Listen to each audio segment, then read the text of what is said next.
आशुतोष, आपने अयोध्या से यात्रा शुरू की, क्या संदेश है और कब से शुरू की, क्या क्या इरादा है आपका, कहाँ कहाँ जाने का? सब पर्यावरण बचाने के लिए फिलहाल मैं इस काम को कर रहा है। कह रहे हैं कि हो गई है पीर पर्वत सी पिघलनी चाहिए, एक बार फिर किसी हिमालय से गंगा निकलनी चाहिए।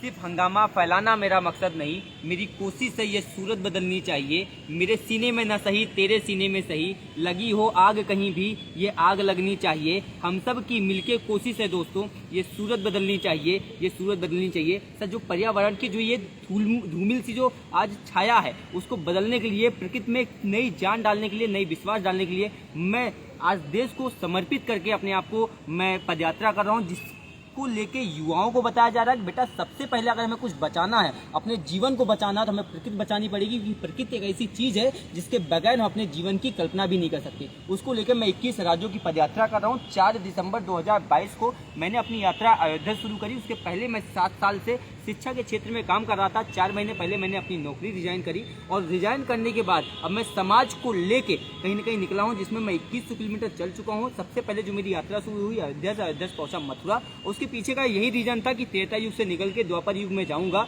कलयुग को बचाने का बीड़ा मैं उठाऊंगा। वहां से फिर मैं आया प्रयागराज, प्रयागराज से काशी, और काशी से होते हुए फिर मैं पहुंचा पटना, और पटना से ही फिलहाल मैं झारखंड पहुंचा हूँ, रांची। जहाँ चल रहे हैं जी पैदल चल रहे हैं या फिर मैं केवल पैदल चलता हूं सर, और पैदल चलने का सिर्फ कारण है कि युवाओं को एक अच्छा संदेश दिया जा सके, क्योंकि हमारा जो देश है वो बहुत इमोशनल कंट्री रहा है हमेशा से। हम किसी न किसी चीज़ को जो है, किसी न किसी चीज़ को बहुत जल्दी अडॉप्ट करते हैं, लेकिन जब वो इमोशनली टच हो सके तो उसको लेके फिलहाल मैं जो है लोगों को कनेक्ट कर रहा हूँ, बच्चों के साथ जा रहा हूँ। 52 स्कूल में सेमिनार्स कर चुका हूँ, उसमें अभी तक 350 से ज़्यादा वृक्ष लगा चुका हूँ। 850 से ज़्यादा गांव हो चुके हैं, 43 जिला हो चुका है, 43 जिला के माननीय जिला अधिकारी जी हो चुके हैं, 2 स्टेट के मुख्यमंत्री हो चुके हैं, पर्यावरण मंत्री हो चुके हैं। उनसे सिर्फ एक ही रिक्वेस्ट होता है, जब जिला अधिकारी जी से, माननीय मुख्यमंत्री जी से, पर्यावरण मंत्री से मिलता हूँ, तो उनसे एक रिक्वेस्ट करता हूँ कि सर अगर आपके द्वारा आपके राज्य से या आपके जिले से कोई बच्चा निकलता है तो उसको फिजिकली, मेंटली और फाइनेंशियली मदद करिए, क्योंकि हर बच्चा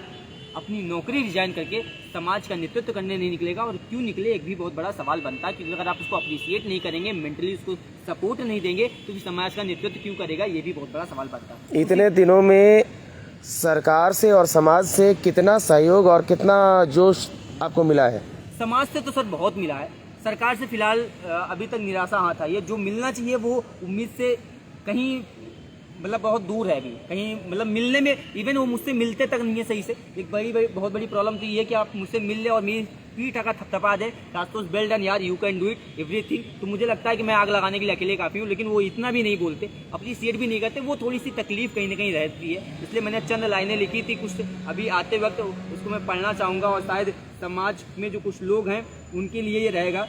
और मैंने इसी चीज़ को अभी फील करते हुए लिखा कि जो ज़मीन पर हैं वो डरे हुए हैं, जो ज़मीन पर हैं वो डरे हुए हैं, जो आसमान पर हैं वो निडर खड़े हुए हैं। जो ज़मीन पर हैं वो डरे हुए हैं, जो आसमान पर हैं वो निडर खड़े हुए हैं, और ये जो बीच में हैं यही जिम्मेदारियों को लेकर हमेशा चले हुए हैं। ये मिडिल क्लास फैमिली की, टॉप क्लास फैमिली की, और जो बहुत निचले स्तर की फैमिली है उनके लिए है कि जो बहुत ज़्यादा परेशान लोग हैं वो सिर्फ अपना पेट भरने से ज़्यादा सोच नहीं पा रहे हैं, और जो बहुत ऊपर हैं जिनको समाज को बचाने का काम करना चाहिए वो निडरता से सिर्फ समाज को बर्बाद करने का काम कर रहे हैं। और जो बीच में लोग हैं वही समाज को आगे ले जाने के लिए अपनी जिम्मेदारियों को उठा रहे हैं, वही कहीं ना कहीं लोगों की आवाज़ बन रहे हैं, विश्वास बन रहे हैं, संकल्प बन रहे हैं, उनकी संकल्प के साथ उनको आगे बढ़ाने का काम कर रहे हैं। मुझे लगता है कि आज सबसे पहले अगर किसी चीज़ की जरूरत है वो टॉप क्लास जो ऊपर के लोग बैठे हैं उनको एक आवाज़, क्योंकि उनको लोग फॉलो करते हैं, उनको प्यार करते हैं। अगर वो अपने एक आइडियोलॉजी को समाज में भेजते तो नीचे वाला जो स्तर होगा वो बदलेगा, वो बदलाव आएगा। अगर आज कोई भी प्रशासनिक अधिकारी या फिर कोई भी राजनेता ये बोलते कि बेटा एक पेड़ लगाना जीवन में कंपलसरी है, तो मुझे लगता है उनको बहुत सारे युवा हैं जो उनके अपने समाज के लोग भी उनको फॉलो करते हैं, प्यार करते हैं, तो उनसे पैसा नहीं मांगेंगे, लेकिन उनके कहने से जरूर एक पेड़ लगाएंगे और शायद भविष्य को हम बचाने में कामयाब हो पाएंगे। बस इतना ही संदेश होता है कि एटलीस्ट आप आइए और समाज को बदलने का काम करिए, क्योंकि समाज बहुत आज पीछे जा रहा है हमारा, हम अपने संकल्प से पीछे चले जा रहे हैं, अपनी संस्कृति से पीछे चले जा रहे हैं। बिना संकल्प, बिना संस्कृति के तुम जीवन को आगे लेके जा ही नहीं सकते। जिस तरीके से 55% का यूथ पोटेंशियल भारत के अंदर है, उसके बावजूद भी नॉन एजुकेटेड और अनएम्प्लॉयमेंट यूथ है भारत का। कारण क्या है? हमारे पास में अवेयरनेस नहीं है, और अगर ये अवेयर नहीं हो रहे तो आने वाले टाइम पे हम कहाँ जाके सस्टेन करेंगे, इसकी कोई कल्पना नहीं कर सकता सर। उसको लेके फिलहाल मैं पदयात्रा कर रहा हूँ। आप जो वृक्ष लगा रहे हैं कई स्कूलों में, वृक्ष कहाँ से उपलब्ध हो रहा है आपको? मैं नर्सरी से खरीदता हूँ। जैसे कभी ये वृक्ष आप मेरे हाथ में देख रहे हैं, ये 60 रुपए का है।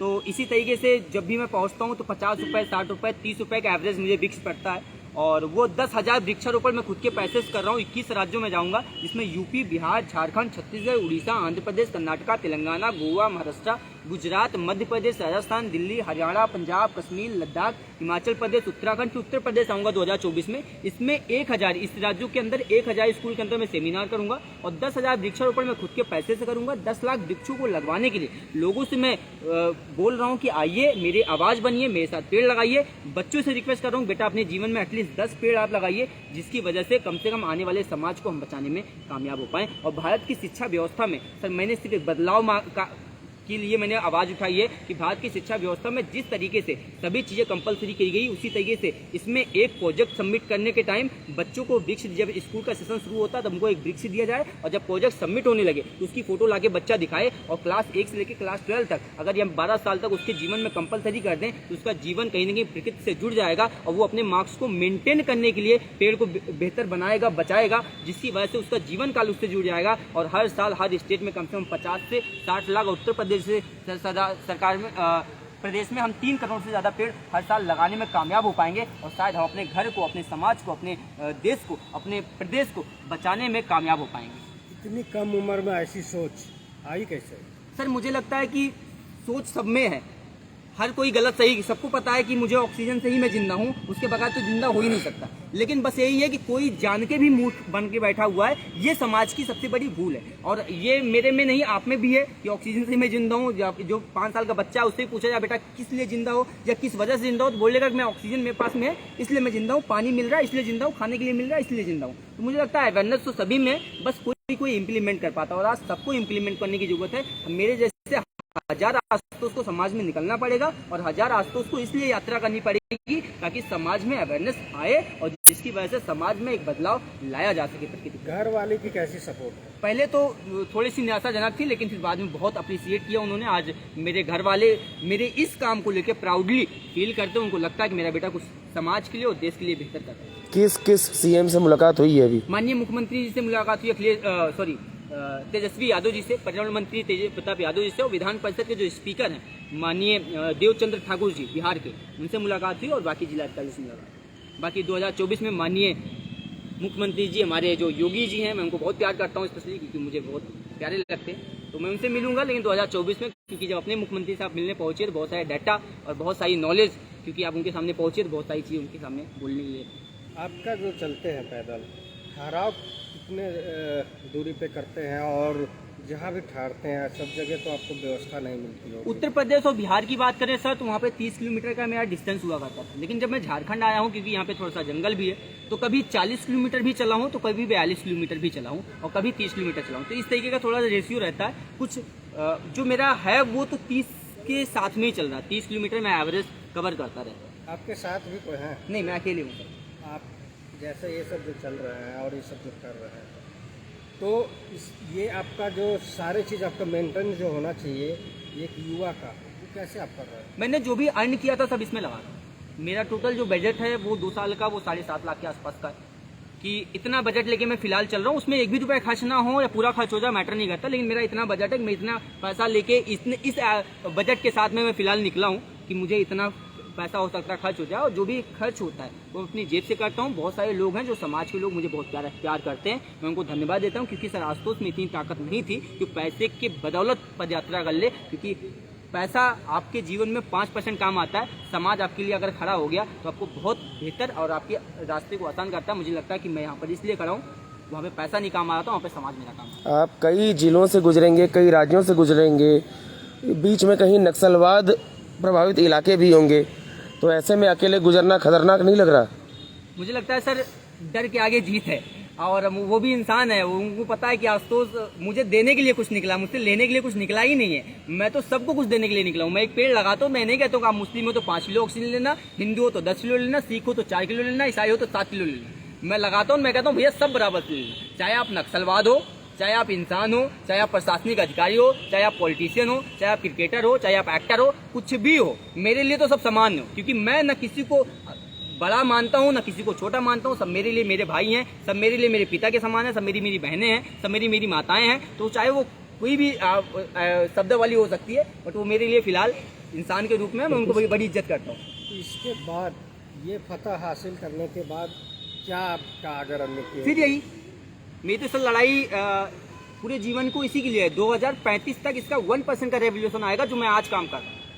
2035 में आएगा, क्योंकि मैं 9, 10, 11, 12 वाले बच्चों के लिए काम कर रहा हूँ। ये लेयर जब ऊपर आएगी, जब ये ग्रेजुएट होगी, जब ये अवेयर होगी, जब 25 में ये होगी, तो उस टाइम मैं कल्पना कर रही हूँ कि हाँ आशुतोष भैया थे जिन्होंने प्रकृति को लेकर काम किया था। शायद मैं उस टाइम 35-40 साल का हो चुका होगा, तो मुझे लगेगा हाँ मैंने अपने जो काम किया है वो आज यूथ मेरे साथ जुड़ा हुआ है और आज वो रेवोल्यूशन के लिए काम कर रहा है। तो 1% का रेवोल्यूशन 2035 में आएगा। बहुत पेशेंसली काम कर रहा हूँ, मुझे कहीं जाने का कुछ पाने का शौक नहीं है। फिलहाल अभी रास्तों से मुझे प्यार है, मुझे रास्तों पर ही चलना है और कहाँ तक जाना है, कितना मुझे मिलने वाला है, क्या रिजल्ट आएगा, इसको बिना सोचे सिर्फ मुझे समाज के लिए काम करते हैं। मतलब पढ़े लिखे हैं? मेरा ग्रेजुएशन कंप्लीट हुआ 2017 में, उसके बाद फिर मैं बिजनेस में बहुत जल्दी आ गया था और फिलहाल अभी वही है। मतलब आपकी ये यात्रा अंतहीन सड़कों की तरह अंतहीन यात्रा है सर, अंतहीन जीवन के साथ मेरे अंत होंगे।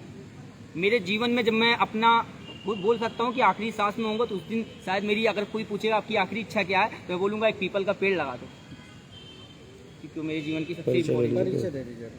मेरा फिलहाल आशुतोष पांडे नाम है। मैं सुल्तानपुर उत्तर प्रदेश का निवासी हूँ और फिलहाल 7 साल से मैं शिक्षा के क्षेत्र में काम कर रहा था। मेरी 90,000 रुपये सैलरी थी, जिसको मैंने रिजाइन कर दिया है। रिजाइन करने के बाद आज मैं समाज के लिए और अब देश के लिए, अपने लोगों के लिए, अपने माताएं बहनों के लिए, अपने भाइयों के लिए, अपनी सभी के लिए मैं फिलहाल पदयात्रा कर रहा हूँ, जो राष्ट्र अच्छा राष्ट्र निर्माण को लेकर किया जा रहा है। इसमें मैं 10,000 वृक्षारोपण करूँगा, 10 लाख वृक्षों को लगवाने के लिए लोगों से अपील करूँगा ताकि वो आएँ और समाज को बचाने का काम।